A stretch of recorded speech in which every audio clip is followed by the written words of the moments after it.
This is Visions Under Construction, a chance for our guests to share their visions and tell us what they're working on. For their continued support, we would like to thank Simwood, straight-talking, forward-thinking telecoms. Simwood.com. Why not make Cloudonics your communication partner? Go to cloudonics.io.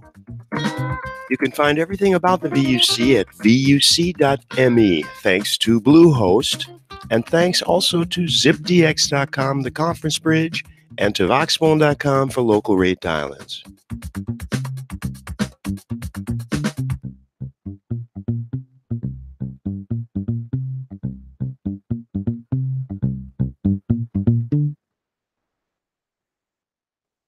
I was live, so always one mistake. My mic was muted.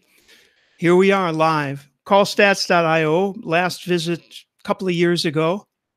We got Varun and Binoy. Hello and welcome. And you need to unmute to speak.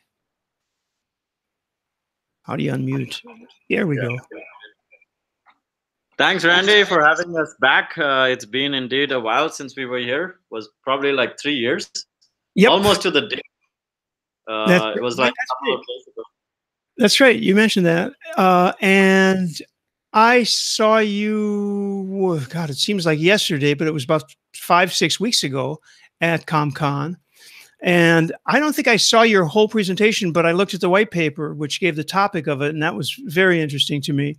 I think I caught maybe the first half or the second half because I had to run around, do a lot of stuff. But I thought it would be a great idea to look into that aspect of things. But before we do that, let's talk about callstats.io and what you guys do. I will put up the website just so people can see what they get if they actually go to that address, callstats.io. As soon as there's application window. Funny that it's not seeing it. There we go. I think that's it. Okay, got that. So here it is, callstats.io. Yeah, so 30-second pitch. Callstats.io is a software as a service product available to any application that incorporates audio or video in their service to monitor the end user experience.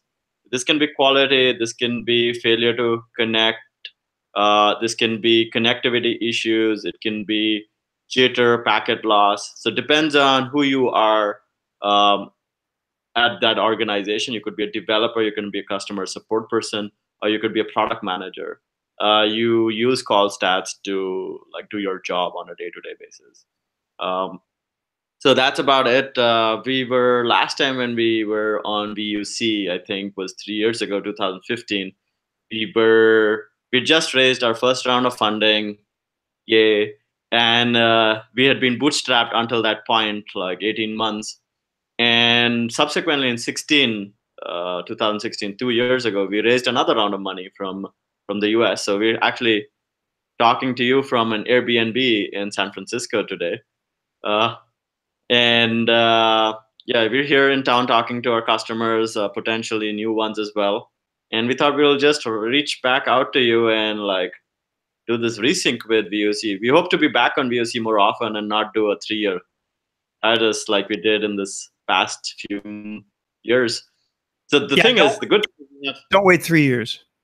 Yeah, now we have more people, right? So if it was just me, it would just take so much time before I recognized that, oh, it's been a while since I've been on VOC, and put it on my agenda and reach out. I have more people at Callstats now, so you'll see more of Binoy talking to you, and he's going to champion this thing of reaching out to the community, getting our product out in front of more people. Yeah, so thanks for taking us, and we're really delighted to talk about new and emerging real-time use cases. How do we do it? Do we start with a presentation first, or? Well, I was just going to ask you, since you're in San Francisco, were you there for the entire week? So did you hear about the distributed web meetup, whatever it's called, distributed web something summit? Mm-hmm. Summit. Thank you. Yeah, we heard of it, but we actually got into town only yesterday. We were in Seattle, and before that, we were at in Chicago for CommCon. So this is a U.S. trip. Right. And putting.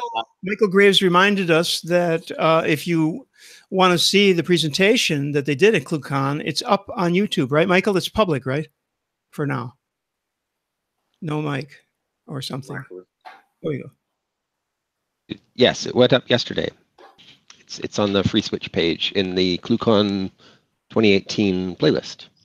There you go. So if anybody wants to get those versions, our own Mr. Graves is responsible for a lot of that work. So you're going to see a really quality version of the presentation, everybody's presentation, really. But go take a look at what Varun. I think it was Varun who did the presentation this year. There were two. The Binoy did one. Yeah, so there was two talks. One was in the AI for real-time communications, and the other one was the Varun's talk about the quality of experience and what we have learned in the last 4 years, and a bit more about that. And also, we were part of the WebRTC roundtable and AI roundtable, so we were quite present in the ClueCon. So. That's excellent. That's great. So that most of that stuff, if it isn't all up, I don't know if the panel's up, but if it isn't all up, do check out the Free Switch YouTube channel and the ClueCon playlist, because those videos are high quality as opposed to a lot of other unnamed conference videos that are less than high quality. Anyway, so to understand what is different about what you were talking about in the presentations, when you think of WebRTC, just about everybody, the first thing you're going to think about is video chat, like the one we're in now, or Jitsi, Meet, stuff like that. Then there's a lot of different kinds of, I don't know, who can think of other obvious, Andy, I'm going to get you in here. What else we got? Appear in. There's that. There's obviously the Verto stuff from Free Switch. And there are various other sort of SFUs that are around, none of which particularly spring to mind immediately. There's also some podcasting tools where you can all be talking at the same time. I'm pretty sure that stuff uses WebRTC. Anyway, we're not interested in any of those because what we're going to talk about are the new verticals. And why don't we get a little bit of a list or a zoom out view of some of these things? I know automotive is one, but fill us in. Yeah, so we can list these things out, but before we list them out, maybe we should also do a hat tip to Dean Bubbly, who worked with us on this document. And the reason he worked on this document was over the last year, we've seen more people integrate Callstats in use cases that we did not really anticipate. We thought about them, like as a thought experiment, but we never thought that there were people who were actually doing it, right? And then they started emerging, and we're like, oh, the thought experiments are coming true, right? And you're like, oh, those use cases that 5 years ago people listed on a whiteboard, just for the blue, are actually there. So yeah, we reached out to Dean. He's been working with WebRTC since the beginning, and he talks to a lot of people in the industry. So we thought he would be a good person to put this together with us. Yeah, so we reached out to him with an initial list. And the top of the list is always, team collaboration. So this might be Hangouts, Cisco WebEx. You have Apple's FaceTime. Not everything is team collaboration. Like sometimes you're talking to people in a social setting, but it's all under this one thing where people are just collaborating to facilitate information flow. So that's team collaboration. The second one, which is really obvious, is contact centers, right? Call centers that are for support, where you're making incoming calls to to organizations to figure out how to diagnose issues or get refunds, so on and so forth. Or secondly, there are sales organizations which are calling out to people, like doing outbound calls. So call centers is another place where, it's not sexy because it's there and it's been there for 30 years, 50 years. They've been before even WebRTC came along. And of course, WebRTC makes it easier because you don't need a telephone line at home anymore to do this. And that already with Wipe was not the case. And the third one that when we started WebRTC, that was something that people talked a lot about was two-side marketplaces, right? Like healthcare, education, where you would, where these apps and services would get these people together to facilitate communication. So you could have patients coming into an application to do telemedicine where the doctors would already be there. You would not have to go to the hospital anymore, which is back to the 70s or 80s when the doctors would come to you physically at your home. You call them up and said, I'm unwell, they would come over. Now they won't travel, but you could basically call them up and you wouldn't have to go somewhere to do that. So that's happening as well. So this is something that's happened over the last 4 years anyway. The thing that is emerging is all these other things that we haven't that we thought would happen but hadn't seen as yet. So everything that has a camera is potentially a case for us, right? So the first thing, camera or a microphone. So think of Alexa, right? And we call them one-way conversational media devices. So you have Alexas, you have Siris, you have all these. And a lot of them use actually WebRTC. When you start talking, not necessarily when you're hearing the response, but when you start talking, they start capturing the audio and sending it very quickly to the AI in the cloud, so that the AI in the cloud could actually start parsing the conversation that you're trying to have with it. So that is one aspect, like a thing that we've seen. The second place where you have only cameras and not sound is surveillance, right? You can think of these as cameras in a mall, cameras in an airport, but they're more ubiquitous today because, of course, surveillance in that sense we understand. But you have doorbells, right? Like the company that we went to yesterday had basically Nest and Ring both. So if one gets discharged, they have the other way. So they have a fail-safe, 2 doorbells to open their front door. So you could use Ring or you could use Nest. Yeah. And that's another like camera looking out. It's for surveillance. It's for opening your door. It's like collecting packages when you're not at home or you don't want to see someone. You say like, hey, I'm not at home, even though you might be, right? So these are the 2 scenarios that have emerged over the last few years. They use WebRTC. Not everyone thought of that when they think about WebRTC. Then the other things are like all the AI stuff that's happening, right? So like there's computer vision being used for various things. Self-driving is the most obvious one. Assisted driving. You're driving a car, they have cameras. If you drive Tesla, there's like cameras all over, right, to help you drive, but also for doing this autopilot mode. And all that data is actually going to Tesla servers. And there are a lot of other companies doing the same thing. Tesla's just been there around for a couple of years, longer than others. So there's another startup called Nexar, which does dash cams. So if you're in Uber or a Lyft, you'll see all these people with a phone, like capturing the video. And they do it for the promise they make is that we start collecting data all the time. But when you get into an accident or someone hits you or something happens, you can tag the video saying like, hey, something happened. And then you can do insurance claims and so on and so forth from that. And the company itself, of course, it does all this, but all the data actually that it collects is very good for self-driving, right? Because when you get into an accident, that's exactly the point. That is the kind of data you need. And it's actually tagged by the driver, right? Because there's a reason for them to say like, this is what happened in the, so they anecdote, you have all the anecdotal evidence of what happened during, and you have all the telemetry coming from the car. So that's all WebRTC now, because you can collect all this data. You can use it in to make your self-driving algorithms better, or you can use it for also business case in the interim while you're building the self-driving too. So there are several companies which do this. So there's a whole bunch of things that you can think from that. A lot of that is covered in this report. You can also download it off of the internet. You go to Callstats IO and go to /white papers. You'll find it. It covers in detail like these scenarios, including the enablers. We can get into this in more detail as we go along. To rattle off some more use cases, there's the IoT, which is like the surveillance or the self-driving cars. You can abstract one step ahead above.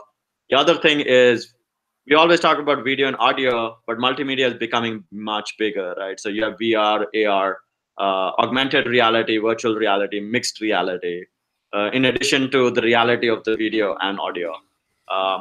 So I think we can take it further and discuss this as a conversation as we go along. Absolutely. So I just want to mention. Hola. Big time echo. I'm going to have to mute you while I say this. Okay, is that him? Yeah. I just went to callstats.io/white paper, and it's a 403 forbidden. So if people just want to mention that, it's white dash papers, he's saying. Okay, let me get that one because I wanted to post that white dash papers. There we go. Okay, great. Let me correct that in the. And can I unmute? I don't know. No, you have to unmute yourself, I'm afraid, but I had to mute you because of the echo. Yeah, we can. Does anybody have any questions, first of all? If not, I have a comment on that. Well, I have a comment if I can. Looks like the WebRTC is growing into being nothing more than finally a predefined environment to create two-way communications, audio-video communications, rather than everyone inventing the same thing over and over again to deliver content between one place and the other. Is that what you see from the use cases of you can measure on Callstats? You have to unmute, guys. I'm sorry. I had to mute you for the echo. Right. Actually, this is something that was promised at the beginning when we started WebRTC, was that everything that WebRTC was going to do was not something new. As in, most of that existed, except there were like myriad ways of doing the same things. So for example, two-way communication was already possible like 20 years ago with the advent of SIP and VoIP. Adding video would have been easy, and it had already been done by the time we got to 2011. But I think the biggest issue at that time was that everyone had all these other extensions to doing it. So like to do video communication, you could do it over RTP, but you could add so much metadata to the video, and that was not standardized, or was standardized and had 3 ways of doing it. So with WebRTC, what we get today is the industry actually agreeing on the various protocol extensions that are needed to deliver video and audio or any kind of data end to end. So that being, for example, to do firewall traversal, we agree that we're going to do ICE. This is Internet Connectivity Establishment. And we also agreed on like what the specifics of those things would be. So which profiles we agree to do, which profiles we don't agree to do, what is the timing of these packets, how do we do these pinholes. If we get into really aggressive firewalls, how do we circumnavigate that? Do we do it over TCP or not? Do we do it over TLS or not? And so on and so forth. And if you think about Skype, had already done that at that time. You had other like systems like FaceTime and things that predated FaceTime that already did things. They just didn't agree on exactly the specifics of it. So with WebRTC, we actually get all that. And we also get a web API that you can use as a result of it, which can be incorporated into browsers. And the other advantage we've had is the stack of WebRTC, which was created by Google, libWebRTC, finds its way into native devices, into native applications. So today, a lot of the things are not only that the APIs are standardized and the protocols are standardized, but there's also like only a couple of implementations off of it available to people. So very homogenized way of communication. That enabled people to actually stop solving the connectivity issues and like trying to get bits across the internet part of the problem, and start looking at what can we do when we start getting bits across the internet. I have a question about any use with regard to automotive and maybe health too. You really are not going to be doing open heart or brain surgery, talking to the cloud through WebRTC. I wouldn't think, because of the latency issue. So this has to be, and I'm putting this out here, you correct me if I'm wrong, this must be some kind of an idea where the intelligence that might be in the cloud is loaded. There's a request of some kind of intelligence that is not time dependent. And then that whole thing might be loaded to the edge, to the device that needs it. I mean, is that something that is being foreseen? Because I know that's done in other cases. And to me, like if you, the self-driving car can't be talking to the cloud. Like, should I run into this thing or should I run into the grandmother or the trolley? You know, so how is that going to work? Please comment on that, one of you. Yeah, so like the trolley problem is like really difficult, right? Because it covers ethics, social norms, and all that. And I'm not going to get into it right now because I think there's no right answer for that. Even humans are not very good at doing it, and sometimes they don't even think about the consequence of that action, right? So totally like they just agree. do it Totally muscle agree. memory, right? Yeah. So yeah, so like with a lot of these things, I think when we talk about intelligence or machine learning models, they are definitely in the cloud at the moment. As hardware becomes more on the edge, devices becomes more promising, it's going to move to the edge. This is always the pendulum, right? So like we move things to the cloud, and then like 5-10 years later move it back to the edges, and then 5-10 years later move it back to the cloud or some centralized, because it's like a combination of Moore's law and I forget the networking person's law. But the thing is that, you know, like Moore's law, the compute improves over every 18 to 36 months. There's the same thing with bandwidth and connectivity, that every 24 months you have more connectivity available. So that makes it possible for things to oscillate between like closer to the edge, in the cloud, closer to the edge, in the cloud. So we're going to see that. But what you brought up about so like medicine being invasive and non-invasive, right? So like invasive is like surgery and things like that. Even today, not talking about WebRTC in particular, but there are situations where there are doctors which are like locally, surgically doing something and talking to a person somewhere else, right? And it might be time critical that you need to make an incision, you need to like do things very quickly. But once that starts happening, the other person's actually looking at it with very low latency and commenting on like things. But if you rupture something, you have to like that doctor that is doing the surgery has to be very competent anyway. He's only getting guidance from an external party.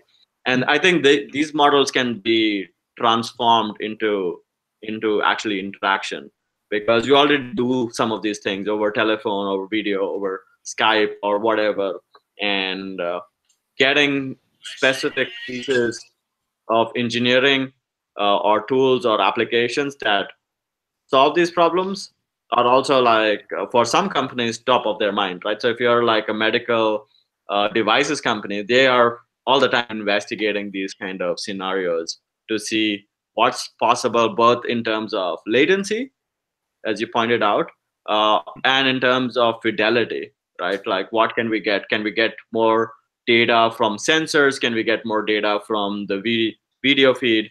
And how crystal clear can that be? Yeah, I would like to add one more point. Sorry. Go ahead. Yeah. So you talked about like self-driving cars. So with Uber and Tesla, there has been a lot of excitement towards self-driving cars, but then there has been some accidents, so there has been a bit of pushback. So what we see is like more and more states are like inclining toward assisted driving. So what is something like, for example, if you're bad at parallel parking or if you're late for a meeting, then you just want to actually tell your car, like, go park yourself, and you don't have to like wait for it. Or you can actually, outsource that job to someone else who is actually doing it for you in real time. But of course, if there's no parking spot available, what the car should do, all that should be thought out. So we are seeing more and more companies like Drive AI or Phantom who are actually helping people in assisted driving rather than like complete autonomous like self-driving. And these are also stages to get to autonomous driving, right? So like the trolley problem is like, how do we like go out of it? So one way of doing it is like, let's not force the, like we'll never find a solution for this, so why don't we find a remote party who's going to like take over and solve the trolley problem for us, maybe. And there's also like the question of liability and who, like when an accident happens, and that's all like a lot of new territory for both for the lawyers, for the ethics, and for everyone like as a social uh, context to look at. And I think this is good because I'm sure like 100 years ago when they started putting all these trams and sidewalks, while there were no sidewalks, people could cross the street anywhere. They had to come up with all these norms of like putting, semaphores at cross sections so that people could like stop for traffic, and put these zebra crossings all over the place so that we could solve the other problem of people jaywalking, which is not a concern in the past because people could just do that, and the horses would stop because they did not want to collide. Now you had these things that were like driven by people. Uh, so so yeah, I think we just have to look back into history sometimes to see like how was that an issue when new technology came about. I think you make an excellent point, and for sure, the trolley problem is not something that's going to be resolved. I think people have brought that up. It's a barrier, but I like the idea of telling your car to go park itself. And I could think of a couple of jokes that I won't get into, but I did want to make one point, which was regarding the word park. I think you get it. One point I wanted to ask you about, but is a joke at the same time, is what promise do you see in 5G? And the reason it's a joke is because if we combine 5G, AI, and WebRTC and the cloud, we have a marketer's dream. But actually, one of the aspects of 5G supposedly is low latency and high bandwidth and so on. Do you have anything to comment about there? I don't recall it was mentioned in the white paper, but maybe it was. No, we specifically kept out of 5G because it's like a marketer's dream, and we did not want it to become a market. Like we did not want this one to be a marketer's dream. We wanted to solve like the issues that we were seeing. So yeah, indeed, 5G is of course like has a lot of promise, and we need some of that to be realized so that we can actually see some of that promise being delivered. I would not say anything at this moment about 5G because we've seen demos, and demos are always awesome, right? So, Right. and we've seen some other stuff in terms of news come out because of FIFA World Cup, and before the in the Winter Olympics, there was some 5G stuff happening there. There's also 8K, 4K videos happening. Like I think this was this year we've had 4K broadcast, and I think by the next Olympics, which is in a couple of years, maybe in Japan, is it, or where is the no, we had Winter Olympics in Japan. So wherever the Summer Olympics are going to be next, there's going to be 8K broadcast for that plan. So, we need more bandwidth. That is definitely a thing that we need. It's funny because you brought this up. I'll talk about this because I don't know if anyone noticed during the FIFA World Cup, BBC came out with this news item stating that the iPlayer and BBC was, like almost 60 to 90 seconds behind the actual thing. And they said it was a technology problem. And then they actually talked about the whole technology problem. And one of the things that we noticed was, and I think this is something that we might want to like write about at some point soon, is that it's not really a technology problem because the technology that they were using was correct, was just misconfigured. So, like they were talking about 10-second and 20-second video chunks for live, and you're like, who does that? If you do 10 seconds, you're chunking your media at 10 seconds. You basically collect 10 seconds of data and then you publish it and then you make it available. Yes, it is going to be 60 seconds because first you need 10 seconds of data. Let me jump in defense of broadcasters, as I spent 20 years in that business. You're right. It's misconfigured, but it's because, you know, that's an industry that's not accustomed to real-time communications. They're accustomed to receiving feeds, and they're accustomed to transmitting. But, you know, theirs is a store and forward model, right? They take their feed from the network generally, they put it on a server, they play it back when it's convenient for them. And so to do everything in real time, yes, there are live events, but they're not accustomed to that with respect to their internet feed. So they're learning. They miscalled that. That was a bad call. I would love to see WebRTC leveraged more in that space, because, you know, those were the people who got Flash elevated by wanting to stream their stuff, and so there's lots of room to replace it. But they need education. And I thought WebRTC was supposed to mean that every web developer could easily do this stuff. And clearly it's not the case yet, because, well, at least from a business point of view, people are not approaching broadcasters with solutions based on that technology.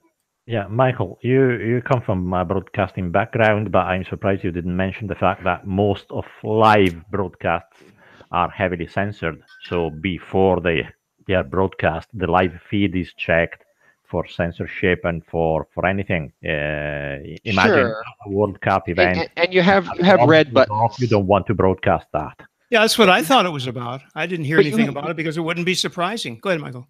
But you have a red button, you know, or the censorship function is a deliberate latency in the path. Normally, when somebody's taking a feed, the latency through a broadcast facility is not that long. It's not on the order of seconds.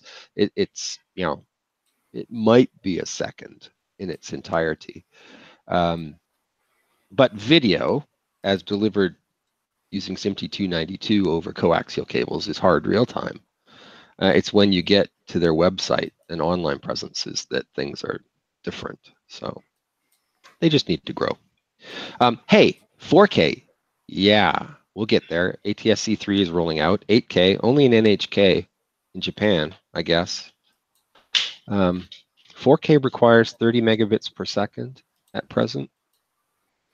I don't know what 8K requires. There's a creature walking back and forth behind you, Michael.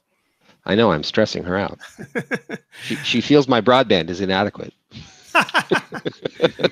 Guys, I wanted to ask you about development at Callstats. Now you got people working night and day, right? All over the world. I don't know. Are you all over the world, or is it actually focused on headquarters? There are more bikes outside our window. Yeah, so I muted for a bit. Yeah, we are global. Until recently, we were in more time zones than before. We had one person in Bangladesh. We have a couple of people during the summer working from Kazakhstan. Then we have, of course, our offices in Helsinki. We have people in Poland. We have people traveling all the time. So, for example, right now I'm in San Francisco. We have a team in Boston, a team in Austin, Texas. We have a few folks in Mexico City. So yeah, we're more Midwestern sphere, like from the Americas down to Europe. I think we're growing everywhere. Like most of our businesses in the U.S., North America, Europe. We have flags in all continents except Antarctica. I think we have customers in New Zealand and Australia, Singapore, Philippines, China, of course, some in India. Japan as well. So a lot of the islands are actually getting, so not only the continents, a lot of the islands have also like Callstats IO running from there. Of course, US, Canada, Mexico, that's big. So this is super interesting. So I'd like to hear about how the day goes for whoever's in charge of watching over that everything is working properly. And that might be Binoy, it might be you, but or it might be somebody who works for you. But that's got to be, that's interesting. You have to look, first of all, the time zone problem. Everybody's not up all the time. But how do you watch what's going on and meet? I mean, how does that all go down at Callstats IO? Because I think you're a pretty good example of an international outfit. What's the day to day? Yeah, so we rely a lot on machines, as in we have a lot of we call this monitoring first. When we built our company, it's built on the paradigm that data is important. Without the data, you would not be able to make any actionable decision. So everything that we build has monitoring built in and alerting built in. So we look at logs. We have ways to like increase the log levels, decrease the log levels. We have systems that are independent of our infrastructure or the core infrastructure where we send logs to. So even if like something would be unavailable, there would be like unauthenticated ways of pushing logs to some places from those devices. So like let's say our whole authentication system is down because like let's say Amazon goes down, right? Or like something DNS, like we had this issue a couple of months ago when Amazon's DNS and Google's DNS did not talk to each other for for an hour and things like that. And we could see that as a problem, and we knew it was DNS issues off the bat or somewhat like that, because some of the things were getting resolved and some of things were not. Our main infrastructure was not getting resolved while some of the other things were. So that become like it helps us a lot in that sense. From a personal point of view, our core hours for Finland are like 9 o'clock in the morning to 9 o'clock in the evening. So there are some people that start early, and then there are some people who are later in the day. The founders, of course, like spend a lot more time depending on what is important. So sometimes the mornings are important, sometimes the evenings are important. When I'm in Finland, I still like do somewhat overlap with US time zone. So until midnight, I'm available for someone to get in touch with me and have a talk. Our TAMs, like technical account managers or solution engineers in the old parlance, are in more time zones. So they are our first line of defense. Like something goes wrong, they're the human people who are involved in addition to the machines that work with us. So the machines like alert and tell us something's going wrong. Then the humans take over and say, okay, let's try to diagnose it. A lot of it is auto scaled. So it's easy to like increase capacity automatically. It takes a human to decrease that capacity. We don't want, and there are also, thresholds and limits of what the machines can do. We use PagerDuty and things like that send us SMS alerts, escalating to phone calls if things really go down, and then it'll wake up. We have layers of people that will wake up. Even I'm on layer 1 duty every once in a while. I think every 10 days for 2 days. So just to see what it's like. Yeah, like just to feel the pain. Yeah, perfect. Perfect. And nowadays I don't get in front of the customers as first line, but I stalk sometimes. Like I will be in the room sometimes when not present, but like just listening, just to see like what the customers are feeling, so that it gives me input on what our product could be doing in the future. It might not be on our roadmap presently. It might be something that we are presently saying that we will never do, right? But then every once in a while, I am shadowing our account managers to see what new things they're thinking, so that we can have a conversation about the future. Okay, I had an idea, but I was trying to figure out if are we hearing a ringtone or something every once in a while? Is that on your end? Little pings coming through or something? No? No, Someone not has. really.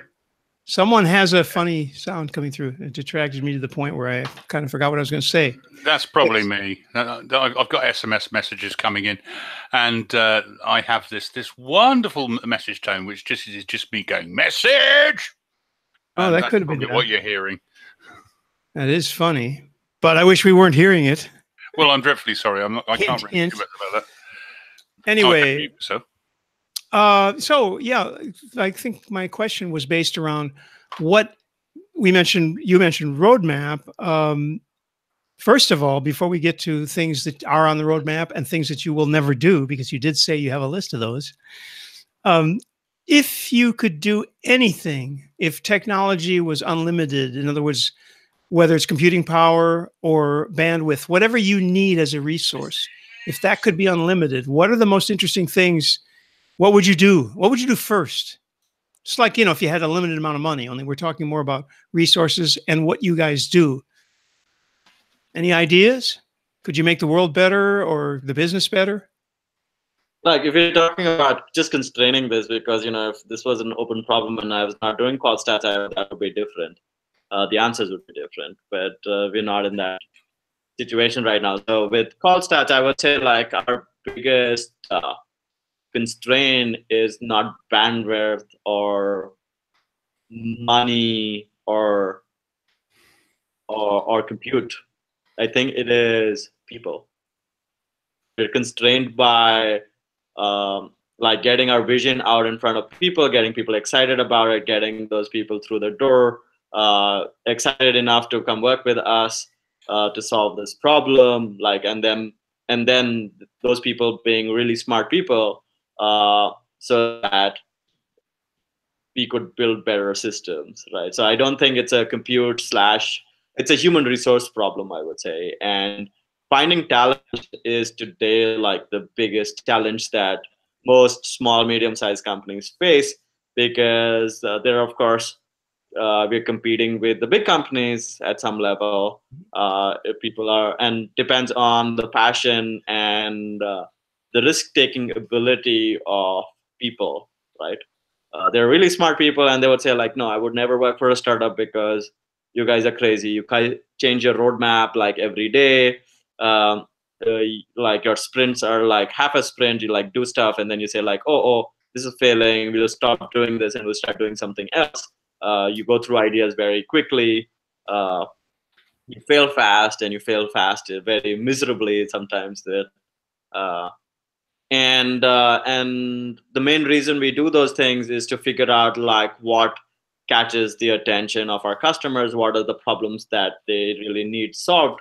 Because when you talk to customers, they have like a gamut of things that need to be solved, right? Mm-hmm. And if you ask them like one thing that needs to be solved today versus one thing that needs to be solved like over time, they get really confused with some of these things, because whatever they need solved today might not be interesting because it gets resolved one way or the other, right? It either doesn't get resolved or it's not important. Like you might have a bug that's affecting like 5% of the people. It's really important for you, like at a certain time, to solve that problem. And then you give up and you say like, it's affecting 5%. It's only 5%. So maybe it's not important. And I don't know how to solve it. So I'll come back to this later. So those are the things that are interesting for us in terms of like figuring out what is important to our customers, and then imparting that as an organization values, as part of values of our organization to our employees, so that they can register them and not have to ask the question, right? Being able to say like, hey, I heard this input on our chat messages coming from our customer. It seemed like it would only take me 15 minutes to like think of a solution and solve it, and they would solve it in their downtime while they're thinking about something else, and say like, hey, I solved this problem, maybe it's ready to go live. And those are the things that, trying to build an organization which is able to do something like that while delivering on a bigger promise becomes like a human resource issue. I think that given that, and that's fascinating, because usually people don't mention that kind of thing. And since you have, I'd be very interested, and I think it would be good for people who may catch this podcast later. to find out what it is that you're looking for most. I'm not saying to do a want ad, although you're welcome to, but what I mean is, what are the rarest skills that you would be looking for? What kind of person, what roles do you need to fill the most? And what kind of skills would you be looking for in these? And what are the rare skills, for that matter, just in general, even, in your opinion? Right, sure. I think I'll share this question with Binoy, because he can go into specifics of people that I think in the product / engineering levels that we need. But like at a high level, I would say that there are two aspects of it. One is the fact that real-time communications is still taking off. A lot of people who to build real-time communications, you need people who understand real-time communications, and not everyone understands real-time communication. They can be trained to understand, to do that, except startups don't take that responsibility. They're like, learn by fire, like we put you in the deep end, you learn to swim. But if you need to learn to swim and you don't want to be thrown in the deep end, then there needs to be education for it. One of the things that worked very well for us was I started with real-time communication in Finland, because my advisor, who was teaching real-time communications, so he taught like almost 12 months of real-time communication and protocol design. And basically he was based out of there. I was his second batch of students that came in. And most of Callstats is actually, a lot of the engineering comes from that. Like there are people who graduated out of that funnel back in 2012, 2014. We just basically hired out everyone that wanted to work on startups and cared about real-time communication. So I think there should be more of that happening, like more of those people, like more of those funnels being built so that we could tap into it, not only us, but everyone else. And the second one, I think, is not only real-time communication, but highly available systems. So this comes to microservices. This comes to like things like Google and Facebook and Amazon have built, or Spotify. And finding these people are hard, because there are people at all these organizations, but the number of people actually working on this part of it, like reliability of and resilience of the infrastructure, is a commodity. I think there are people we need more of as well. Yeah. Okay. Thank you, Andy, for that. Question now about platforms and environment. Okay. So if someone, I mean, I think you're looking maybe for architects, which is a much more general thing, and they don't care what the platform is. They're the thinkers who are looking at your problems and resolving them. But just out of curiosity, what is the environment? What kind of things are people looking at? We're looking at, you mentioned AWS, I think, or Amazon anyway. And that's very common. Anything to say about platforms or frameworks? I realize some of these things maybe are not to be revealed, but what can you say about that? So, yeah, and Andy, turn that thing off, or I'm going to reach over there. Go ahead, Binoy.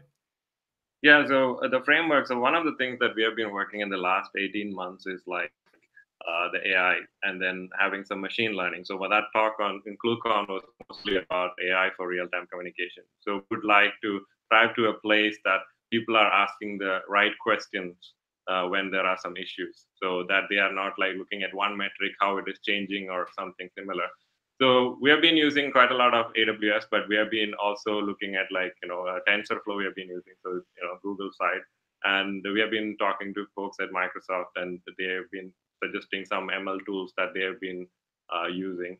So it's a myriad of, tools that we have been using, but mostly when it comes to AI, we usually go with either like, Python and TensorFlow. So that would be something what we have been using for AI part. Then about the other platforms, when you talk about like dashboard, then it's all, generic technologies, like all the new ones like React, or while building it. And just to add to the point of like what we are looking in people when we are trying to hire, which I kind of missed in the last part, was like, it's not enough that you have enough good knowledge about the UI or the development experience in UI. because you need to have some level of knowledge in networking or real-time communication, as like, Varun mentioned. For example, you don't want people asking like, oh, what does RTT mean? Like, so that would be like, you have to start telling them like, okay, this is the basic one. We are happy to educate our employees or like developers, but at the same time, we don't want to cover all the basics over and over. When if people understand that, it's a plus, but of course we will be happy to train in one way. The same goes with when we are building like AI solutions, that we want people understand a little bit of networking so that they know like what parameters actually correlate to another parameters. Does RTT really depend on like device ID or something similar? Maybe not. Like, we only concerned about like ISP and the location and where you're pinging it from, or, so people are able to figure out like what they should be looking at, not at some random metric. Okay, and great. going back to infrastructure side, I think Golang, we are investing a lot on Golang. Getting people who've done stuff in Golang before is a big plus for us. If they understand how to debug the code and how to, like, people can learn, of course, like smart people learn very quickly. So typically platforms don't matter. If people have done hard and interesting problems on another platform, they'll learn very quickly. And something that's missing on a particular platform, they'll go out and seek it, right? So they'll be like, hey, I've been using this kind of debugger on for JavaScript. How can I use this kind of debugger for Golang or vice versa? And smart people are able to find these things. And because this is not, sometimes we are using mature technologies, so a lot of the times these problems have been solved by someone else. So that's, I think, the top criteria that we want. We want smart people who can take ownership of things. Well, if anybody's listening and thinks that they're good enough, they can go to callstats.io. I'm sure there's contact there. I didn't look, but there certainly must be a contact. Yeah, it's careers at Callstats.io. There's also /jobs page on Callstats.io. You can go. We're hiring across the board. We might not need all the people all the time, all those positions to be filled all the time, but we are all the time looking. We're about 30 odd people, most of them in engineering. Then we have a business team as well. And and we're actually more remote than we were like 18 months ago. So if you're a smart person anywhere in the world, we're happy to work with these smart people anywhere. A very successful businessman told me something, I think it might have been 40 years ago, probably more than 40 years ago. And I believe that this is probably still valid today. He said, you need 3 people to run a business. You need the scientist, in other words, technologist, you need the salesperson, and you need the finance, the bean counter. Do you think that's valid? I think you need, for any successful business, you need, if you're doing, if you do sales, you need sales. I think that's really important. Like businesses technology only gets you so far. Sometimes you have very good technology and doesn't go anywhere. And sometimes you have mediocre technology as mediocre as stated by people who would be looking at it trivial in some cases, the technology, but then very, very useful for people, right? So actually today, I would say there are only 2 metrics that we measure businesses by, like engagement, like how engaged are you solving a real problem? And the second thing is figuring out how to price it right. So focus on your users, and then figuring out what value are you deriving for them, and then price it appropriately. Sounds like a good plan. And I have a silly question for you before we end. Sure. And hopefully, because I don't watch these, well, let me correct myself. My question is simple. There's been several TV shows, both comedy and serious, on startups. And since you've experienced this over the years, I wonder if you're watching either, is it Silicon Valley? Is that the name of the one, which I don't watch? There was another thing called Startup, which is a great show, very dark, a little humor, but more dark, actually.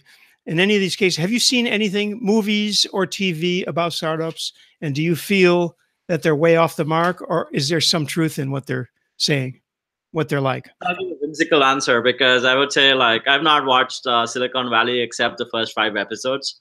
And Silicon Valley, of course, is interesting because it talks about a lossless compression thing for video, which is like very close to what we guys are talking about, and like we live and breathe it every day.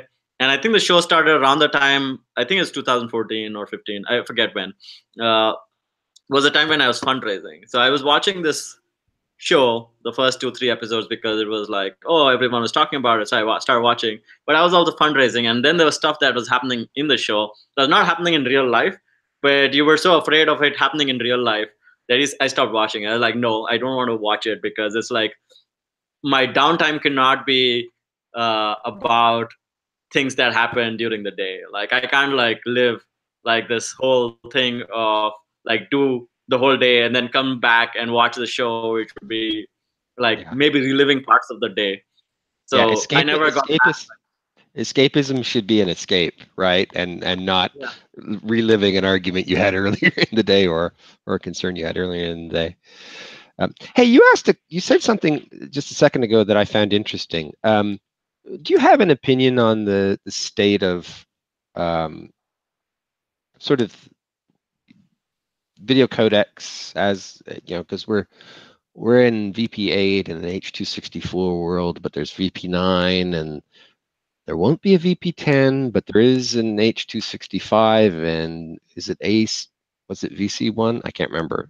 V1. Yeah, this looks like it's going to do well. Are you feeling positive, or are you feeling indifferent, or what's your position on this whole codec evolution? I think my position on codecs is that there will always be new codecs. Absolutely.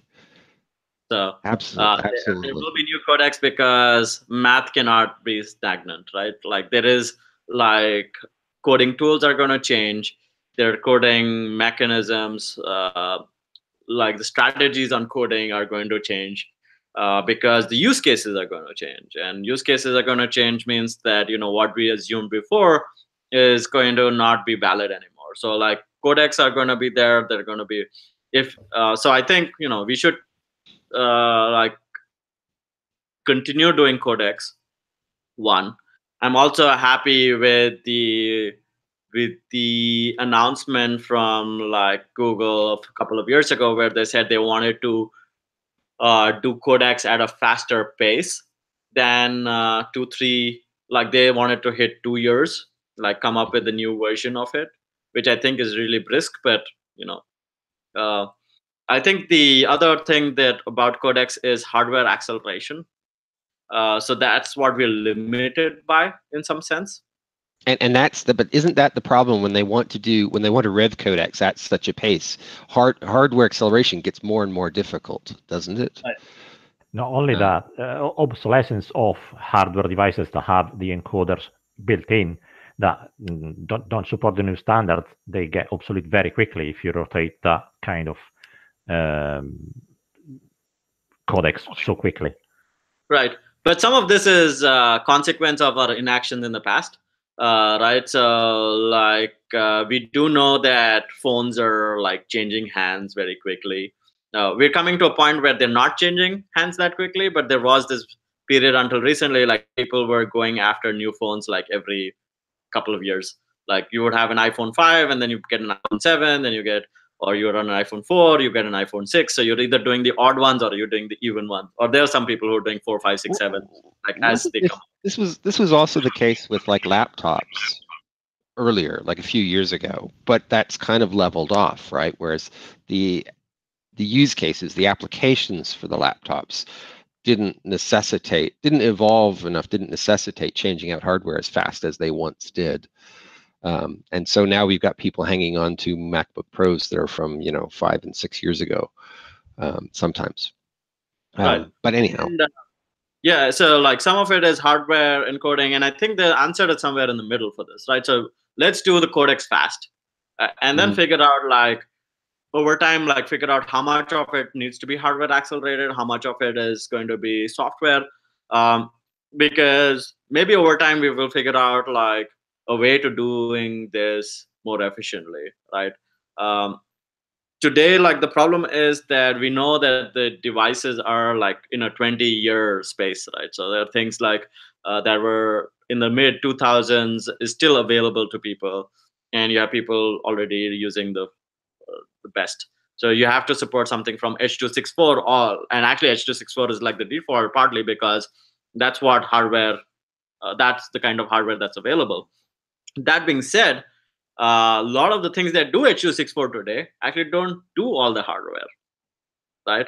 Like they're using more and more of the software versions of H.264 because H.264 has so many profiles and so many ways of configuring it. And the ones that are available in hardware are like standard profiles, base profile, like some kind of high profile.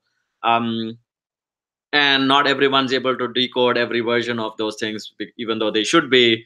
So it tends to be like people put their own versions, like Skype puts its own, FaceTime has their own version of H.264. So in the end, we are already like having hardware or not having hardware.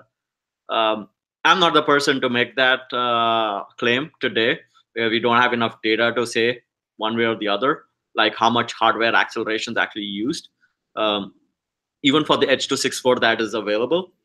But my gut feeling is not all that much. And that's actually like why I feel like there might be there are some apps that definitely use it, but they're not able to make use of it in every scenario. So like then the advantage that we are purporting by saying like there's hardware codecs is kind of not fulfilled. So without having data, it's hard to say anything. But this is definitely something like it's a tension to figure out how we do this in hardware and software. And maybe certainly the fact that we lean so much on VP8 in a lot of cases suggests that we're not using hardware in the preponderance of cases anyway, because there's no hardware acceleration for VP8 that I'm aware of. But anyhow, I just think it's interesting as you go towards an 8K world, and as we start doing 4K for things like this, I wonder how much hardware is going to come into it at all, because we may be moving faster than they're able to move. But, yeah, very cool. Okay. 4K, don't have the bandwidth. Yeah, well, I think we're going to be moving to no K pretty soon. But anyway, let me try to get things straight here with my controls. Again, you mustn't wait 3 years to come back, Varun and Binoy. Thank you very much. Really enjoyed your presentation. And again, these presentations and more are available on both the Free Switch and the CommCon sites. All of these, there's great conference videos on both sites. Okay. Thank you, guys. And we'll hope to see you sooner next time. Okay. Yeah. Thank you, everyone. It was a pleasure. And we'll be back soon. Thank you. All right. And with that, time for our private session.